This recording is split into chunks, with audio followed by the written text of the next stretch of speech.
Hi, and welcome to Mrs. Pam Reads. We are continuing in our story, The Magic Circle by Katherine Neville. And in our last video, Ariel decided to go to the post office and pick up the manuscript. She learned that someone had tried to help her out and pick it up for her, and she discovered that that was Oliver, her co-worker and roommate. Well, not roommate, they share the house. And she opens the manuscript because she's just, curious. And it's all in ancient language code. And then she sees Oliver pulling up and he tries to get in her car and he sees the manuscript and she drives off into the sunset. So we are now in a new section of the story, but it's still 1989. And here we go. It would be a good 2-hour haul with winter road conditions, what they were, across the Idaho border and into Wyoming. But it would be my first chance to think things through since my return from San Francisco. Was it only yesterday morning? I had a job I'd already been absent from for more than a week, and a boss who wasn't too happy just now because I had cold feet about leaving for Russia. If I went AWOL at work on my second day back, I might not have a job.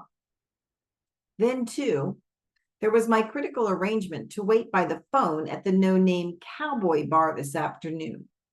But now, with this unexpected loop, I had no idea how I'd ever contact Sam again. The final disaster struck my beleaguered mind just before I reached the end of the valley. I couldn't leave my cat in the same house with a villain, especially a villain I still owed for this month's rent. At the end of the valley, the road spiraled down into a corkscrew to meet and follow the curving sweep of a river that seemed to appear from nowhere out of the dense undergrowth. I knew every twist and turn by heart. I took the dips like a slalom course. Dropping beneath the crashing two-tiered waterfall, I descended into the chain-linked valleys carved out by the rushing waters of the Snake.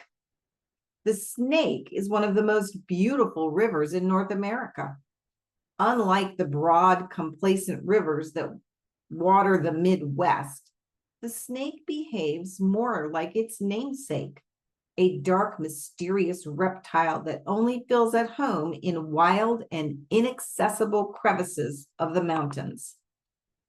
It winds in a narrow zigzag for most of the 1,000-mile meander from Yellowstone in Wyoming through Idaho, Oregon, and Washington State, where it joins the massive Columbia in its headlong sweep to the ocean. But the glassy sheen of most of the river's surface hides the underlying serpent treachery, which strikes swiftly and often lethally. These waters are so rapid and the current so strong, the hidden pools so deep, that few of the bodies swept away are ever found. Indeed, even whole automobiles have been swallowed and never recovered. This may explain the rumors of the enormous water beast lurking there, who devours everything he drags to his underwater lair. As usual at this time of the year, the valley below was buried in thick marsh-like fog, formed as the warmer water of the river impacted the ice-cold air. Just before the last descent, while the road could still be seen, natives usually checked fore and aft for other cars they might collide with when they got down there in the soup. It was then that I saw it, slipping out of sight around the curve behind me. A plain gray government car with standard white plates, identical to 100 others in our fleet at the nuclear site, which any of 10,000 employees might borrow for site visits or other official business. What was it doing out here, en route to no place? There was a hefty penalty, even job probation for using government vehicles in personal or recreational activities. But maybe this was official business, I thought. Sam had said I was being watched all the time, hadn't he? If even Oliver had his hands in the cookie jar, who knew how many others might be in it too? Though I couldn't see the driver through the windshield, when I saw the car reappear around the last corner, I was certain he was tailing me. There was nobody but me out here.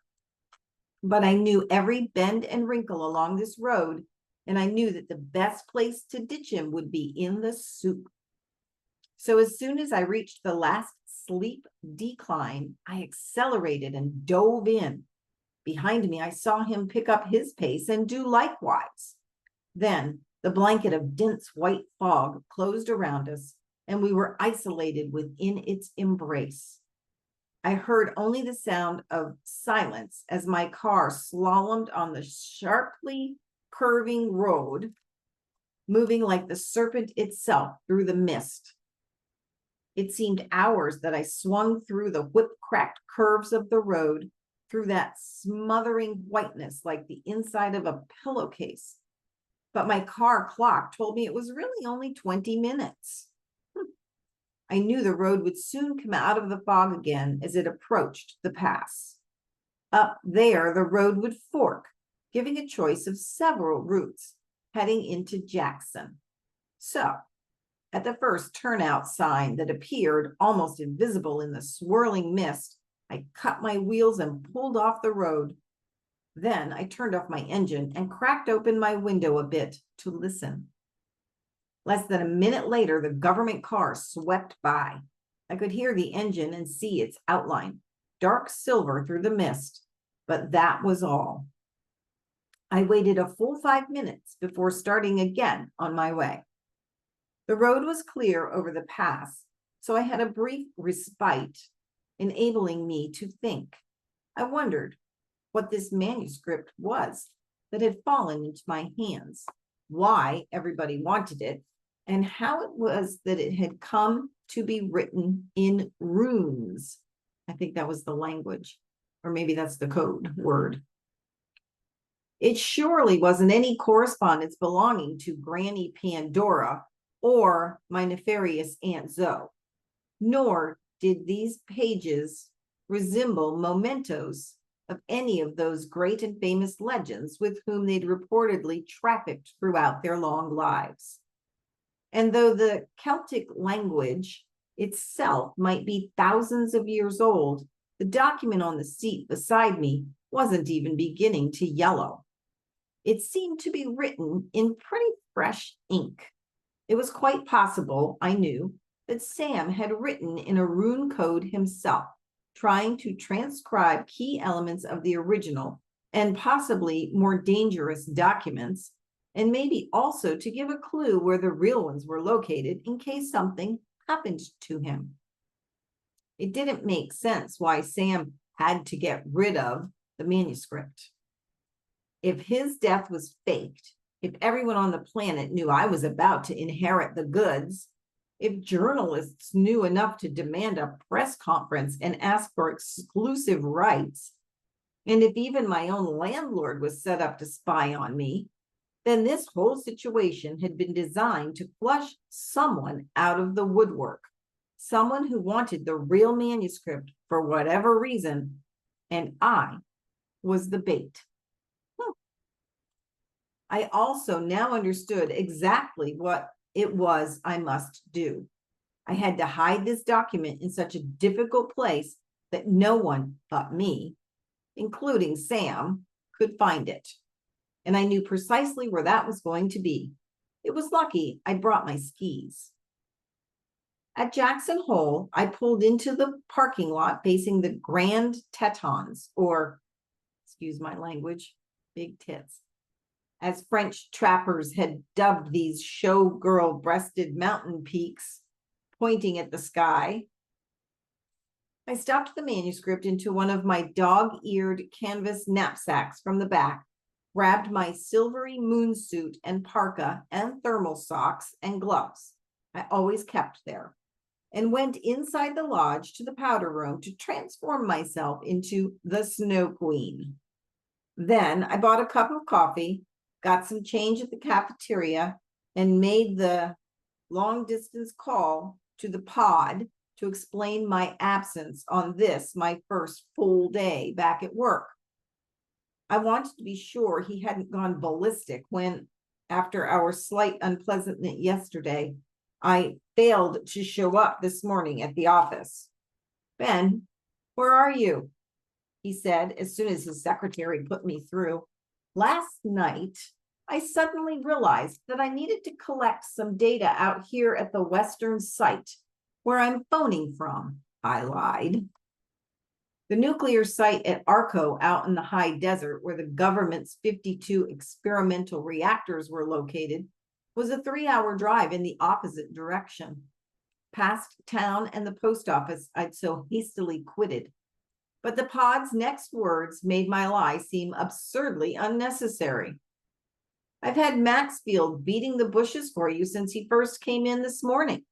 Wolf Hauser unexpectedly came back to town and dropped in here quite early. He was overjoyed to hear you'd be joining his project and wanted to meet you at once, since he was about to depart again on out-of-town business.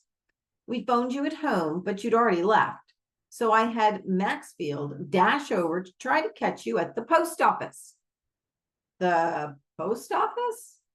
I interjected in what I hoped was a casual tone, though my ears were ringing in my head and had started pounding again. Why on earth the post office? I pulled my psychological cards close to the chest to take a peek. Was the pod in on this too? I was beginning to trust no one, a prescription that hardly seemed the antidote to paranoia, but he was still speaking. After you left work yesterday, I got a call from someone representing the Washington Post, he explained. She said she'd be trying to reach you for several days about some valuable papers she learned at a press conference were en route to you, that the Post urgently wanted to speak with you about acquiring them. I said I'd be sure to have you phone her today. Then, when Hauser came through in such a rush this morning, it occurred to me that you might be over picking up mail, especially if you were expecting important documents. So I sent Maxfield at once, but when he found you, well, he's told me the most astounding tale of your behavior. I knew what was coming next, how I drove off with some of Oliver's body parts still attached to my car and nearly glued the rest of him to the pavement. I looked like a fool, and worse. Yet, though this seems straightforward enough, there were a few things dangling here. For instance, whether it was the pod's idea or Oliver's to try to pick up that package. But I could think of no way to ask without letting the pod know that the parcel was now actually in my possession. All this trouble just because I missed Dr. Hauser again? I told him apologetically. Well, it couldn't be helped. I was in a big hurry too, so I didn't realize Oliver was standing so close to my car. Tell him I'm sorry I drove over his foot. Then I added more cautiously, Dr. Hauser and I seem to keep passing like two ships in the night. Things have gotten pretty confused, but I'm sure we'll meet up soon enough. I did think over this project last night. I agree with what you said, that it might be a shot in the arm my career could use right now. I wasn't just cranking up the pod's ego. Maybe my brain was getting scrambled and soggy after all this stress and hysteria, pushing me into believing everyone I'd ever known was out to get me. Maybe I did need a short retreat in the USSR to introduce me to a different reality than my own, which was starting to look pretty virtual. Virtual? It was time for a shush downhill to flush out my microprocesses. I told the pod I'd be back from the site before quitting time and rang off. I felt relieved that Oliver was an unlikely candidate for the spy, hitman, and potential cat assassin I'd been visualizing. But I was still going to take the appropriate precautions and hide this manuscript where no one could find it, maybe not even me. All right, well, that's an interesting turn of events. Are they all involved, or is it really innocent? All right, you guys. I hope you have a wonderful day. Come back and let's find out what's going on with Ariel in the next video. Bye.